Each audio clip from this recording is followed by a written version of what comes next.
నమస్కారం, welcome to Suman TV. నేను గీతాంజలి. 2025వ సంవత్సరం వచ్చేసింది. మరి ద్వాదశ రాశుల్లో జన్మించిన వారి జాతక ఫలితాలు ఏ విధంగా ఉండబోతున్నాయి? మెరుగైన ఫలితాల కొరకు ఎటువంటి పరిహారాలు వారు చేసుకోవాలి? మంచిగా ఉన్న రాశులు ఏవి, అంటే మంచి ఫలితాలను ఇచ్చేటువంటి రాశులు ఏ ఉన్నాయి, అలాగే చెడు ఫలితాలు ఏ రాశులు వారు అందుకోబోతున్నారు? ఈ వివరాలన్నీ ఇవాళ వీడియోలో నేను మీకు వివరిస్తాను. వివరించేందుకు ప్రస్తుతం మనతో పాటు ఉన్నారు ప్రముఖ జ్యోతిషులు బ్రహ్మశ్రీ నందిబట్ల శ్రీహరి శర్మ గురువు గారు. వారితో మాట్లాడదాం. గురుగారు నమస్కారం అండి. వాగర్థ వివ సంపృక్తౌ వాగర్థ ప్రతిపత్తయే జగతః పితరౌ వందే పార్వతీ పరమేశ్వరౌ. సదాశివ సమారంభాం శంకరాచార్య మధ్యమాం అస్మదాచార్య పర్యంతం వందే గురు పరంపరాం. ఆదిత్యాయ చ సోమాయ మంగళాయ బుధాయ చ గురు శుక్ర శనిభ్యశ్చ రాహవే కేతవే నమః. శృంగేరి జగద్గురు పీఠాధిపతులకి, కంచి పీఠాధిపతులకి నమస్కారములు తెలియజేసుకుంటూ కార్యక్రమాన్ని ప్రారంభిద్దాం. వీక్షించేటువంటి సుమన్ టీవీ ప్రేక్షకులకి గమనిక, ఇప్పుడు మనం చెప్పుకోబోయేటువంటి రాశి ఫలాలు ఏవైతే ఉన్నాయో అవన్నీ కూడా ఆంగ్ల నూతన సంవత్సర గమనాన్ని దృష్టిలో పెట్టుకొని జనవరి 1వ తారీఖు నుంచి డిసెంబర్ 31వ తారీఖు వరకు మాత్రమే ఉన్నటువంటి గ్రహాల స్థితిగతులను బట్టి వివిధ రాశుల వారికి ఏ విధంగా ఉండబోతుందో తెలుసుకుందాం. మనకు సాంప్రదాయానుసారంగా వచ్చేటువంటి ఉగాది నుంచి ప్రారంభమయ్యే రాశి ఫలితాలని, అనగా వచ్చే విశ్వావసునామ సంవత్సరానికి సంబంధించి ఉగాది ప్రారంభమయ్యడానికి అంటే ముందుగా మళ్ళీ ఆ యొక్క ఉగాది సందర్భంగా మళ్ళీ వివిధ రాష్ట్ర వారికి సంబంధించి రాష్ట్ర ఫలితాలు ఇవ్వడానికి ప్రయత్నం చేస్తాను. కాబట్టి ఇటువంటి దాంట్లో ప్రపంచమంతా అంగీకరిస్తున్నటువంటిది 2025 నూతన సంవత్సరం. అదేవిధంగా మనము కూడా ఆంగ్ల నూతన సంవత్సరం అనేటువంటి భావనతో ఈ యొక్క కార్యక్రమం చేస్తున్నాం. అదే ఉగాది నాడైతే మార్చి 29వ తారీఖు నుంచి మళ్ళీ 2026-28 వరకు ఉండేటువంటి గమనం వరకు ఉండేది చెప్పేటువంటిది. అవి మనం మరియు వీడియోలో తెలియజేసుకుందాం. అదే అడగబోతున్నాను గురుగారు. అంటే సాధారణంగా ఒకటే ప్రశ్న అడుగుతారు, ఉగాది కదా అసలు చెప్పాలి జాతక ఫలితాలు అనేవి, ఈ లోపు ఏంటి అంటే ఒక సాంప్రదాయంగా అది కొనసాగిపోతుంది. అంటే మనకేమని చెప్పబడింది అంటే, ధర్మం ఏం చెప్పబడింది శాస్త్రంలో అంటేనమ్మా, ప్రపంచమంతా ఏది ఒక విషయం గురించి ఒక తాటి మీద ఉంటుందో అది ధర్మమే కూర్చుంటుంది, శాస్త్రమే కూర్చుంటుంది. ఇక మరి ద్వాదశ రాశుల వారి జాతక ఫలితాలు తెలుసుకుందాం. ముందుగా గ్రహస్థితులు ఏ విధంగా ఉన్నాయో తెలియచేస్తారా? జనవరి 1, 2025 నుంచి. ఇక గ్రహస్థితిలోకి గనక గమనించుకున్నట్లయితే ముఖ్యంగా గురువు 9th మే వరకు కూడాను ఈ వృషభ రాశిలో సంచారం చేస్తున్నాడు. 9th మే నుంచి మిథున రాశిలోకి సంచారం, 9th మే నుంచి సెప్టెంబర్ 27వ తారీఖు వరకు. ఇక సెప్టెంబర్ 28 నుంచి నవంబర్ 11వ తారీఖు వరకు కర్కాటక రాశిలో. ఇక నవంబర్ 12వ తారీఖు నుంచి డిసెంబర్ 28 వరకు కర్కాటక రాశిలోనే వక్రీకరించే స్థితి పొంది ఉండడం. ఇక శని భగవాన్ల వారిని కనుక చూసుకున్నట్లయితే 15 ఏప్రిల్ వరకు కుంభరాశిలో సంచారం చేస్తున్నారు. 16 ఏప్రిల్ నుంచి అక్టోబర్ 9వ తారీఖు వరకు మీనరాశిలో సంచారం. ఈ మధ్య కాలంలో జూలై 8వ తారీఖు నుంచి వక్రీకరించి మీనరాశిలోనే సంచారం చేస్తున్నాడు. అలాగే అక్టోబర్ 10వ తారీఖు నుంచి కుంభరాశిలో సంచారం చేస్తూ వక్రీకరించి కుంభరాశిలో, నవంబర్ 26వ తారీఖు నుంచి వక్రత్యాగము శని భగవాన్ల వారు చేస్తున్నారు. ఇక రాహుకేతులు కనుక చూసుకున్నట్లయితే 15 మే వరకు కేతువు కన్యలో మరియు రాహువు మీనరాశిలోకి, అలాగే 16 మే నుంచి సింహరాశిలో కేతువు, అలాగే కుంభరాశిలో 16 మే నుంచి రాహుగ్రహ సంచారం జరుగుతుంది. ఇక్కడ గమనించుకున్నట్లయితే ఇక్కడ వీక్షించేటువంటి ప్రేక్షకులకు అందరికీ తెలియజేయాల్సినటువంటి అంశం ఏంటంటే, ముఖ్యంగా అందరూ ఈ ద్వాదశ రాశుల గురించి రాగానే అందరూ ఆలోచించేటువంటిది ముఖ్యంగా శని దోషం, ఏలినాడు శని, అష్టమ శని, అర్ధాష్టమ శని, కంటక శని, యోగ శని, ఈ శని దోషాలు. అయితే ఇక్కడ 15 ఏప్రిల్ వరకు శని కుంభరాశిలో సంచారం చేస్తూ 16 ఏప్రిల్ నుంచి మీనరాశిలోకి సంచారం చేస్తున్నా, ఈ యొక్క జూలై 8 నుంచి మీనరాశిలోనే సంచారం చేస్తూ వక్రీకరించినటువంటి కారణం చేత మళ్ళీ ఈ కుంభరాశి ఫలితాన్ని ఇస్తాడు. అక్టోబర్ 10న కుంభరాశిలోనే వక్రీకరించి ఉన్నటువంటి స్థితిగతుల చేత ఏమవుతుంది, మళ్ళీ మకర రాశి ఫలితాన్ని శని భగవానులు ఇస్తారు. కాబట్టి అర్థం చేసుకోవాల్సినటువంటి అంశం ఏంటంటే, ఎవరికి కూడాను ఈ సంవత్సరం శని భగవానుడు యోగదాయకంగా పూర్తిగా లేడు. 12 రాశుల వారికి అష్టమ శని, అర్ధాష్టమ శని, కంటక శని, యోగ శని, దాంపత్య శని, ఈ రాశుల ఈ యొక్క దోషాల శని దోషాలు ఏదో ఒక సందర్భంలో కొన్ని నెలల పాటు అందరూ రాశుల వారు అనుభవించాల్సిందే తప్ప ఇక్కడ ప్రత్యామ్నాయము లేదు. కాబట్టి ఇక కుంభరాశి వారికి ఏలినాటి శని వెళ్ళిపోతుందని సంతోషం కానీ, ఈ యొక్క సంబంధించి మకర రాశి వారికి ఏలినాటి శని వెళ్ళిపోతుందని సంతోషం కానీ, లేకపోతే కర్కాటక రాశి వారికి అష్టమ శని దోషం పోతుందని కానీ భావించాల్సిన అవసరం లేదు. వృశ్చిక రాశి వారికి అర్ధాష్టమ శని దోషం పోతుందని కూడా భావించాల్సిన అవసరం లేదు. ఎందుకంటే శని మళ్ళీ రుజుమార్గంలో వెళ్ళి మళ్ళీ వక్ర మార్గం చేత వక్రగతిన సంచారం చేస్తున్న కారణం చేత 12 రాశులు శని ప్రభావానికి గురవుతాయి. కాబట్టి ఈ సంవత్సరం అన్ని రాశుల వారు శని దోష పరిహారములు ఖచ్చితంగా చేసుకోవలసినదే, అందులో సందేహం లేదు. గ్రహస్థితులు అయితే ఈ విధంగా ఉన్నాయి. గ్రహస్థితి ఏ విధంగా ఉందో తెలియజేశారు గురువుగారు. మరి ఈ 2025వ సంవత్సరంలో ద్వాదశ రాశుల జాతక ఫలితాలు తెలుసుకుంటున్నాం. ఇందులో భాగంగా కన్యా రాశి వారి జాతక ఫలితాలు ఏ విధంగా ఉన్నాయి, ఎవరికి ఈ సంవత్సరం బాగా కలిసి వస్తుందో తెలియజేస్తారా? ఈ కన్యా రాశిలో జన్మించినటువంటి వారికి జనవరి 1వ తారీఖు నుంచి డిసెంబర్ 31వ తారీఖు వరకు ఏ విధంగా ఉండబోతుందో తెలుసుకుందాం. ముఖ్యంగా ఈ యొక్క కన్యా రాశిలో జన్మించినటువంటి వారికి 15 మే వరకు రాహువు మీనరాశిలో, కేతువు కన్యా రాశిలో, 16 మే నుంచి కేతువు సింహరాశిలో, రాహువు కుంభరాశిలో సంచారం చేస్తుండడం. అలాగే శని భగవానుల వారు 15 ఏప్రిల్ వరకు కుంభరాశిలో సంచారం చేస్తూ 15 ఏప్రిల్ నుంచి మళ్ళీ 16 ఏప్రిల్ నుంచి అక్టోబర్ 9 వరకు మీనరాశిలో. ఇక ఈ యొక్క సంబంధించినటువంటిది అలాగే గురుగ్రహ ప్రభావం చూసుకున్నట్లయితే 9 మే వరకు వృషభ రాశిలో, 9 మే నుంచి సెప్టెంబర్ 27వ తారీఖు వరకు మిథున రాశిలో, మళ్ళీ 28 నుంచి సంబంధించినటువంటిది కర్కాటక రాశిలో సంచారం సెప్టెంబర్ 28 తర్వాత. అయితే తర్వాత చెప్పొచ్చేది ఏమిటంటే దైవ బలం సంపూర్ణంగా ఉన్నటువంటి జాతకం ఈ యొక్క కన్యా రాశిలో జన్మించినటువంటి వారికి అద్భుతంగా యోగదాయకం. చాలా మటుకు అనుకుంటుంటారు ఇక్కడ శని ప్రభావం కూడా మీకు ఎక్కువ శాతము ఈ యొక్క శని కూడాను యోగదాయకంగా ఉంటున్నాడు, అలాగే గురువు గారు కూడా యోగదాయకంగానే ఉంటున్నాడు. అయితే ఎప్పటి నుంచి ఇవన్నీ కూడా యోగదాయకంగా ఉంటాయి? గురువు యోగిస్తున్నాడు, శని యోగిస్తున్నాడు, రాహు యోగిస్తున్నాడు, అలాగే కేతుగ్రహం కూడా కన్యా రాశి వారికి యోగిస్తుంది. ఇక ఈ సంబంధించినటువంటి రాశిలో జన్మించినటువంటి వారికి ప్రధానంగా చూసుకున్నట్లయితే 30 మార్చి వరకు గురువు మిథున రాశిలో సంచారం చేస్తూ వక్రీకరించి ఉండడం. కాబట్టి జనవరి 1 నుంచి మార్చి 30 వరకు కాస్త అనారోగ్య సమస్యలు ఎక్కువగా ఉండడము, చీటికి మాటికి చికాకులు ఎక్కువగా ఉండడము, చేస్తున్నటువంటి ప్రయత్నాల్లో కొన్ని ఆటంకాలు డిలే అవుతుండడము, ఇవన్నీ కొంత ఇబ్బందికర పరిస్థితులుగా 30 మార్చి వరకు ఉంటుంది. ఇక 30 మార్చి నుంచి 9 మే వరకు గురువు వృషభ రాశిలో, తదనంతరం 9 మే నుంచి సెప్టెంబర్ 27వ తారీఖు వరకు గొప్పదైనటువంటి దశమస్థానంలో సంచారం చేస్తుండడం. కాబట్టి ఇక 1 ఏప్రిల్ నుంచి ఇక పూర్తిగా డిసెంబర్ వరకు కూడా ఏ రకమైనటువంటి ఇబ్బందులు లేనటువంటి జీవితం ఈ యొక్క కన్యా రాశిలో వారికి ఉండబోతుంది. ఇక శని ప్రభావం కనుక చూసుకున్నట్లయితే 15 ఏప్రిల్ వరకు శని యోగదాయకంగా ఉంటున్నాడు. కాబట్టి ఇక్కడ గురువు గారు సరిగ్గా లేకపోయినా శని కవర్ చేయబోతున్నాడు. కాబట్టి మీకు పెద్దల సహాయ సహకారం లేకపోయినా కింది స్థాయి వాళ్ళ యొక్క సహాయ సహకారం ఉండడం వల్ల మీరు అనుకున్నటువంటి పనులు శని దగ్గరుండి జరిపిస్తాడు.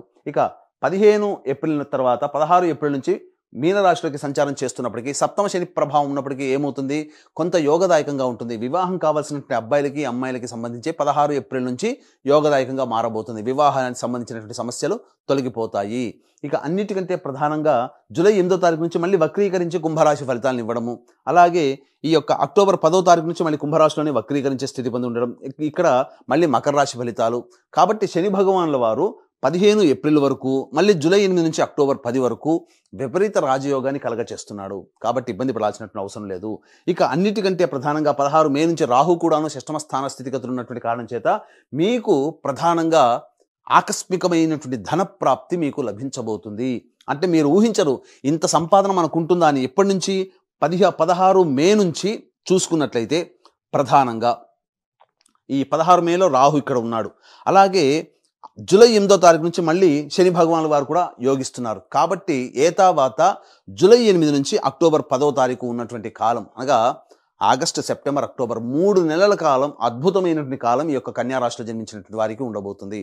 ఆకస్మికమైనటువంటి ధనప్రాప్తి కూడా ఉండబోతుంది. ఇక మళ్ళీ 1 ఏప్రిల్ నుంచి 9 మే వరకు కూడాను ఈ యొక్క సంబంధించినటువంటి యోగదాయకమైనటువంటి పరిస్థితి. మళ్ళీ ధనం అనేటువంటిది చక్కగా వస్తుంది. ధనానికి ఎటువంటి లోటు లేని జాతకం ఈ 2025వ సంవత్సరంలో కన్యా రాశిలో జన్మించినటువంటి వారికి ఉండబోతుంది. అయితే ప్రధానంగా చూసుకున్నట్లయితే ఈ యొక్క కన్యా రాశిలో జన్మించినటువంటి ఉద్యోగస్తులు ఎవరైతే ఉన్నారో, ప్రైవేట్ రంగము, కేంద్ర ప్రభుత్వ రాష్ట్ర ఉద్యోగస్తులు ఎవరైతే ఉన్నారో వాళ్ళకి ప్రమోషన్స్తో కూడుకున్నటువంటి బదిలీలు ఉంటున్నాయి, సందేహమే లేదు. ఇక కోరుకున్న చోటికి బదిలీలు కూడాను అవుతాయి, ఇంక్రిమెంట్స్, ప్రమోషన్స్ వస్తాయి. నిరుద్యోగస్తులైతే ఉద్యోగం లభిస్తుంది. అయితే ఉన్న ఉద్యోగంలోనే గురుతర బాధ్యతలు పెరుగుతాయి. అయితే ఇక్కడ ప్రధానంగా ఏ సమయంలో మనకు ఉద్యోగం ప్రయత్నం చేస్తే బాగుంటుంది ఈ సంవత్సరంలో అనే సంశయం కూడా ఉంటుంది. కాబట్టి ఫిబ్రవరి 11 నుంచి మార్చి 13 మధ్య కాలంలో నిరుద్యోగస్తులకు ఉద్యోగం, లేదా చేస్తున్నటువంటి ఉద్యోగస్తులకి వేరే ఉద్యోగంలో ప్రమోషన్స్తో కూడుకున్నటువంటి వేరే సంస్థల్లో మీకు జాబ్ అనేటువంటిది ఉంటుంది. ఇక మళ్ళీ చూసుకుంటే జూన్ 14 నుంచి ఆగస్టు 15వ తారీఖు వరకు ఉన్నటువంటి సమయం కూడా నిరుద్యోగస్తులైతే ఉద్యోగం లభిస్తుంది. ఉద్యోగస్తులకి కూడా చాలా మంచి యోగదాయకమైనటువంటి పరిస్థితి, బాధ్యతతో కూడుకున్నటువంటి ప్రమోషన్స్ ఉంటాయి. ఇక మళ్ళీ ఆఖరిగా నవంబర్ 15 నుంచి డిసెంబర్ 15 ఉన్నటువంటి మధ్యకాలం కూడా ఈ కన్యా రాశిలో జన్మించినటువంటి వారికి ఉద్యోగ సమస్యలు తీరుతాయి. ఇక ఈ యొక్క సంబంధించిన కన్యా రాశిలో జన్మించినటువంటి రాజకీయ ప్రముఖులకి ప్రజల యొక్క ఆదరాభిమానాలు ఎక్కువగా ఉండడము, చేస్తున్నటువంటి ప్రతి ప్రయత్నంలో కూడాను పెద్దల యొక్క సహాయ సహకారాలు ఉండడము, నామినేటెడ్ పదవులు పొందేటువంటి అవకాశం ఈ రాశిలో జన్మించినటువంటి వారికి ఉంటుంది. ఇక అన్నిటికంటే ప్రధానంగా సినీ కళారంగంలో ఉన్నటువంటి వాళ్ళు నాటక రంగము, నాట్యము, సాహిత్యము, అలాగే సంగీతము, TV serials, social media, electronic and printing media రంగంలో ఉన్నటువంటి వారికి చక్కటి అవకాశాలు వస్తాయి. జూలై 8 నుంచి అక్టోబర్ 10వ తారీఖు మధ్య కాలంలో ధన రాబడి చాలా ఎక్కువగా ఉంటుంది. మీరు ఊహించిన దానికంటే ఎక్కువగా మీకు ధనము అనేటువంటిది సమకూరుతుంది. ప్రజాదరణ కూడా ఎక్కువగానే ఉంటుంది. ఈ యొక్క కన్యా రాశిలో జన్మించినటువంటి విద్యార్థులకైతే ప్రధానంగా శ్రమకు తగ్గినటువంటి ప్రతిఫలం ఉంటుంది. కోరుకున్న చోట మీకు విద్యాలయాల్లో ప్రవేశం అనేటువంటిది ఉంటుంది. అధిక ఉత్తీర్ణత శాతంతో మీరు తప్పకుండా మీ యొక్క చదువులో విజయాన్ని పొందుతారని చెప్పొచ్చు. ఈ యొక్క రాశిలో జన్మించినటువంటి వారికి ప్రధానంగా ఈ 1 ఏప్రిల్ నుంచి సెప్టెంబర్ 27వ తారీఖు వరకు ఉన్నటువంటి కాలము, అనగా FMCG, general stores, super markets, restaurant business, boarding and lodging, అలాగే ఎడ్యుకేషనల్ ఇన్స్టిట్యూషన్స్, జ్యువెలరీ రంగము, తీర్థయాత్రలు చేసేటువంటి వాళ్ళు, అలాగే కర్రీ పాయింట్స్ నడిపేటువంటి వాళ్ళు, పండ్ల వ్యాపారస్తులు, అలాగే ఈ సంబంధించినటువంటి పూజా ద్రవ్య స్టోర్స్ నడిపేటువంటి వాళ్ళు, వీళ్ళకందరికీ కూడా 1 ఏప్రిల్ నుంచి సెప్టెంబర్ 27వ తారీఖు వరకు ఉన్న కాలం అద్భుతంగా ఉంటుంది. ఇక సెప్టెంబర్ 28వ తారీఖు నుంచి నవంబర్ 11వ తారీఖు ఉన్నటువంటి కాలం మాత్రం మీకు అనుకూలముగా లేదు. ఖర్చులు ఎక్కువగా ఉంటాయి. పుణ్యక్షేత్ర సందర్శన ఉంటుంది. అయితే ఇక నవంబర్ 12 నుంచి డిసెంబర్ వరకు కూడా ఉన్నటువంటి సమయం కూడా అంత అనుకూలంగా లేదు. బ్యాడ్ టైం ఎప్పుడుందయ్యా అంటే నవంబర్ 12 నుంచి డిసెంబర్ 28వ తారీఖు మధ్యకాలం బ్యాడ్ టైం. ఇక గమనించుకున్నట్లయితే ప్రధానంగా ఈ సంబంధించినటువంటి ఎడిబుల్ ఆయిల్స్, స్టీల్ రంగంలో, అలాగే ఐరన్ రంగంలో ఉన్నటువంటి వాళ్ళు, అలాగే ఈ సంబంధించినటువంటి కింది స్థాయి ఉద్యోగస్తులు ఎవరైతే ఉంటారో, అలాగే ఏసీ షోరూంలు, ఏసీలు వంటి వాటికి సంబంధించినటువంటి వాటిలో పనిచేసేటువంటి వాళ్ళు, ఇక మైనింగ్ వ్యాపారస్తులు, ఇట్లాంటి రంగంలో ఉన్నటువంటి వారికి, పెట్రోల్ బంకులు నడిపేటువంటి వాళ్ళకి, కన్యా రాశిలో జన్మించినటువంటి వారికి శని భగవానుడు అత్యంత రాజయోగప్రదుడుగా ఉండడం తద్వారా మంచి యోగ స్థితి ఉంటుంది. ఇక గమనించుకున్నట్లయితే ఈ యొక్క కన్యా రాశిలో జన్మించినటువంటి రైతులు ఎవరైతే ఉంటారో వాళ్ళకి 2 పంటలు కూడాను అధిక ధన రాబడి అనేటువంటిది ఉండబోతుంది. ఈ యొక్క లాయర్లు కానీ, అలాగే రియల్ ఎస్టేట్ రంగంలో ఉన్నటువంటి వారు అద్భుతమైనటువంటి యోగదాయకమైనటువంటి పరిస్థితిని పొందుతారు. చెప్పాను కదా, మే 9 నుంచి సెప్టెంబర్ 27 మధ్య కాలంలో మంచి లాభసాటితో కూడుకున్నటువంటి వ్యాపారం అనేటువంటిది ఉంటుంది. నూతన వ్యాపారం అనేటువంటిది చేస్తారు. కొత్త ప్రాజెక్టులు అనేటువంటివి మీ చేతికి వస్తాయి. ఊహించని విధంగా ప్రాజెక్టులని ఈ సంవత్సరంలో కంప్లీట్ చేసుకోవడానికి అవకాశాలు ఎక్కువగా ఉన్నాయనేటువంటి విషయాన్ని గమనించుకోవాలి. ఇక ఈ రాశిలో జన్మించినటువంటి స్త్రీలకి కుటుంబంలో మర్యాద పెరుగుతుంది. మిమ్మల్ని చూస్తేనే ఒక గౌరవభావం అనేటువంటిది వస్తుంది. గురుతర బాధ్యతలు అనేటువంటి పెరుగుతాయి. మీ బాధ్యతల్ని మిగతా వ్యక్తులు కూడా షేర్ చేసుకుంటారు. తద్వారా మీరు ఎక్కువ కష్టపడకుండానే గొప్ప పేరు ప్రతిష్టలు పొందే అవకాశం ఉంటుంది. ఉద్యోగినిలో అయితే కొంత కష్టపడక తప్పదు. అయితే ఈ యొక్క రాశిలో ఉన్నటువంటి స్త్రీలకి ప్రధానంగా సంతాన ప్రాప్తి కలిగేటువంటి అవకాశం గోచరమవుతుంది. ఎప్పటి నుంచి?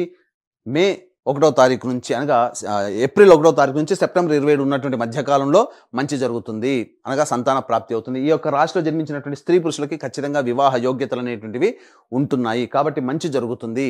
ఈ చెప్పినటువంటి సమయంలో అన్ని రంగాల్లో ఉన్నటువంటి వారు కాస్త బేరీజు వేసుకొని ఆ సమయాన్ని కనుక పాటించుకున్నట్లయితే తప్పకుండా మీకు మంచి జరుగుతుందని చెప్పవచ్చు. ఇక గమనించుకున్నట్లయితే ఈ యొక్క కన్యా రాశిలో జన్మించినటువంటి వారికి ఈ యొక్క 2025వ సంవత్సరంలో మీ జీవితం చాలా చక్కగా ఉండాలి, ఆనందమయమైనటువంటి జీవితాన్ని పొందాలి. మీ యొక్క జాతకము మీకు వివాహం అయ్యుంటే కనుక మీ భర్త, మీ భార్య, పిల్లల జాతకం మీ మీద ప్రభావం చూపుతుంది. వివాహం కాకపోతే తల్లిదండ్రులు, తోడబుట్టిన వాళ్ళ జాతకం కూడా మీ మీద ప్రభావం చూపుతుంది. కాబట్టి ఈ 2025 సంవత్సరంలో మీ యొక్క సంకల్పం సంపూర్ణంగా నెరవేరాలి అనేటువంటి సదుద్దేశముతో సర్వదోష నివారణ పూజలు, హోమాలు, జాతకరీత్యా కలుగు విద్య, వివాహ, ఉద్యోగ, దాంపత్య, సంతాన, అనారోగ్య సమస్యల నివారణకి, అలాగే ఈ సంవత్సరం అంతా కూడాను శని భగవాను వారు 12 రాశుల వారిని ప్రభావితం చేయబోతున్నారు. 12 రాశుల వారికి శని ప్రభావం ఉంటుంది. అయితే ఈ యొక్క సంబంధించినటువంటి దోష నివారణార్థమై సర్వదోష నివారణ పూజల, హోమాలు ప్రతి నెల ఒక్కొక్క పుణ్యక్షేత్రంలో ఈ 2025 సంవత్సరం అంతా కూడా మీ కుటుంబ సభ్యుల గోతనామాలతో చేయించడం జరుగుతుంది. దీనికి శ్రీకారం జనవరి 13వ తారీఖు రోజున చుట్టబోతున్నాము.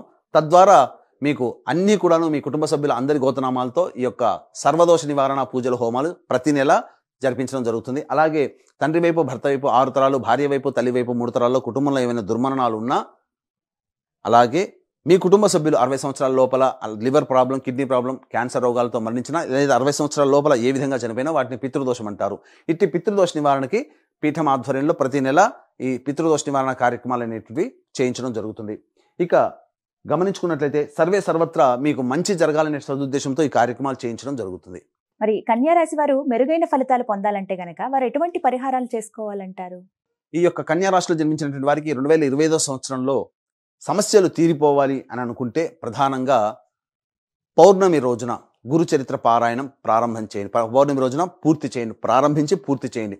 ఇది చాలండి. ప్రతి నెల ఇది చేసుకుంటే మీకున్నటువంటి సర్వ సమస్యలు కూడా తొలగిపోతాయి.